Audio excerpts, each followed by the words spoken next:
ஒரு காஃபி. வரேன்.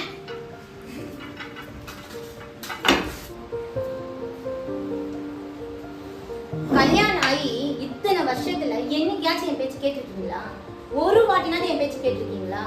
நானும் நிறைய டைம் சொல்லியாச்சு, நம்ம பையன் இப்படி பண்ணிட்டு இருக்கான்னு சொல்லிட்டு.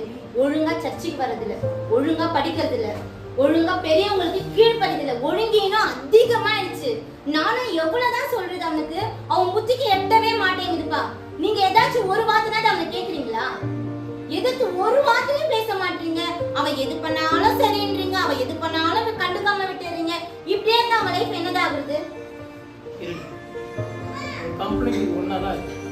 எப்ப பாரு அவன் சர்ச்சில் உட்காரலன்னு சொல்ற, டைம் கொடுக்க மாட்டேங்கிறன்னு சொல்ற, அவன் தேவ பக்தி இல்லைன்ற, அவனுக்கு என்ன வயசு ஆகுதுன்ற, சின்ன பையன் சரியாயிடுவான். அவனை சர்ச்சில் குடிச்சு உட்காந்து அவன் ஓடி விளையாடுற வயசு சரியாயிடுவான். இப்போ அவனோட நான் டைம் ஸ்பெண்ட் பண்ண என்ன சொல்லணும்? அவனுக்கு செல்லை பத்தி சொல்லி கொடுக்கணுமா, உள்ள நான் நெட்டை பத்தி சொல்லி கொடுக்க போறேன்னா? அதெல்லாம் கிடையாது. அவன் ஓடி விளையாடட்டும். சரியா இஷ்யூ பண்றேன். என்னப்பா நீங்க சின்ன பையன்றீங்க?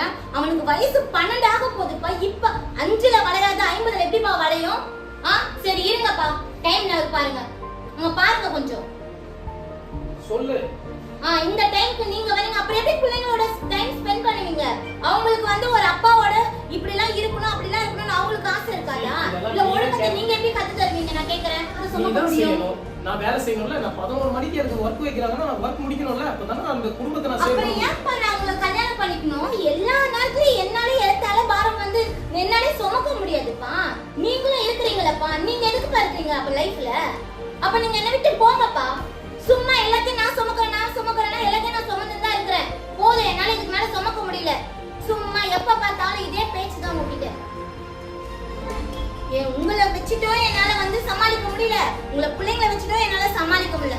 உங்க கூட எதுக்குதான் வாழ்றணும்? என்னைக்குதான் இதுக்கெல்லாம் விடிவு காலம் வருமோ கடவுளே? இதுக்கெல்லாம் எப்பதான் தீர்வு கிடைக்குமோ தெரியல எனக்கு. அதேதான் நானும் கேக்குறேன். தீர்வு கிடைச்சாச்சு. ஆமா, நம்ம மக்கள் குரூப் நீங்க பார்க்கறதே இல்லையா? சண்டே கரெக்டா இருக்கு. மெசேஜ் பாருங்க.